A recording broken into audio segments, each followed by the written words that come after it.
Hello, അസ്സലാമലൈക്കും. Hannah വ്ളോഗിലേക്ക് എല്ലാവർക്കും സ്വാഗതം. ഇന്നിപ്പോൾ ഞാൻ കിച്ചണിലത്തെ ജനൽ തുറന്നിട്ടിട്ട് പുറത്തേക്ക് ഇങ്ങനെ നോക്കിയതാണ് കേട്ടോ. കുറച്ച് നേരം ദർഫുക്കയും ഉമ്മ എഴുന്നേറ്റില്ല. നമ്മളെ കിച്ചണും റോഡും തമ്മിൽ ഇത്ര വ്യത്യാസമുള്ളൂ കേട്ടാ. മേൽപ്പാലത്തിൻ്റെ റോഡിൻ്റെ ഇതാണ് കാണുന്നത്, താഴെ സർവീസ് റോഡും. പിന്നെ ഇന്ന് റയാൻക്ക് ക്ലാസ് ഇല്ല, റയാൻക്ക് സ്റ്റഡി ലീവാണ്. ഇർക്കാക്ക് നേരത്തെ പോകണ്ട, പക്ഷേ അന്നക്ക് പോകണം. അപ്പോൾ നമുക്ക് നേരത്തെ തന്നെ ബ്രേക്ക്ഫാസ്റ്റ് ഉണ്ടാക്കണം. അപ്പോൾ ഇന്ന് മുതിരക്കറിയും പുട്ടാണ് ഉണ്ടാക്കാൻ വിചാരിച്ചിട്ടുള്ളത് കേട്ടാ.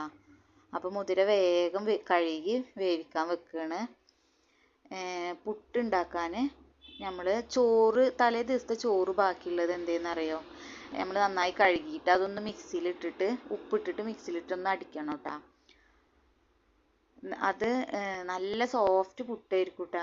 നല്ല ടേസ്റ്റുള്ള പുട്ടാണ്, നമുക്ക് ഉണ്ടാക്കാൻ പറ്റും. ചോറ് ബാക്കിയായിട്ട് വേസ്റ്റായി കളയും വേണ്ട. എല്ലാവരുടെ വീട്ടിലും ചോറ് ബാക്കി ഉണ്ടാവുമല്ലോ എല്ലാ ദിവസവും. അപ്പോൾ ഞങ്ങളോടൊക്കെ ഇങ്ങനത്തെ ഒക്കെ ചെയ്യാറുണ്ട് കേട്ടോ. പുട്ടുണ്ടാക്കുമ്പോൾ അതിൽ കൂട്ടും. പിന്നെ അതുപോലെ പൊരിച്ച പത്തിരി ഉണ്ടാക്കൂലേ, തേങ്ങട്ട പത്തിരി, അതിൽക്കും ചോറ് കൂട്ടാറുണ്ട്. അപ്പോൾ നമുക്ക് പുട്ട് ഇതേപോലെ നമ്മൾ അടിച്ചിട്ട് പുട്ടുണ്ടാക്കാം കേട്ടോ. പൊടി അതിലേക്ക് ഇട്ട് കൊടുത്തിട്ട് സാധാ പുട്ടിന് പൊടി കുഴക്കണ പോലെ കുഴച്ച് കൊടുക്കുക. എന്നിട്ട് നമ്മൾ നല്ല പുട്ടുണ്ടാക്കാം കേട്ടോ.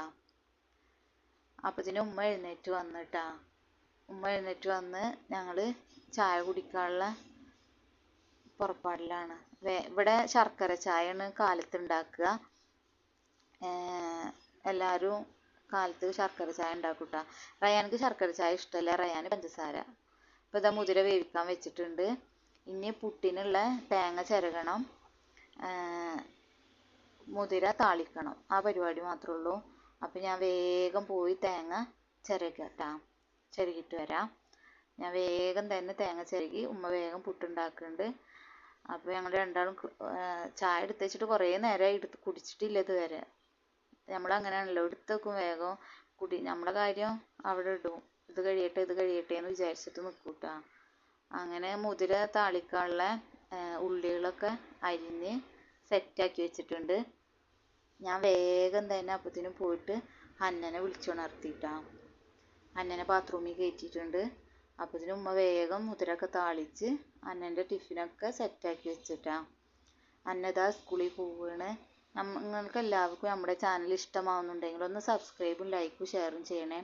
ഇന്ന് നമുക്ക് മീൻ കിട്ടിയിട്ടുള്ളത് ഉച്ചക്കൽക്ക് ചാളയാണ് കേട്ടോ. അപ്പോൾ ഇനി അടുത്ത പരിപാടിയിലേക്ക് പോവാം. ബൈ.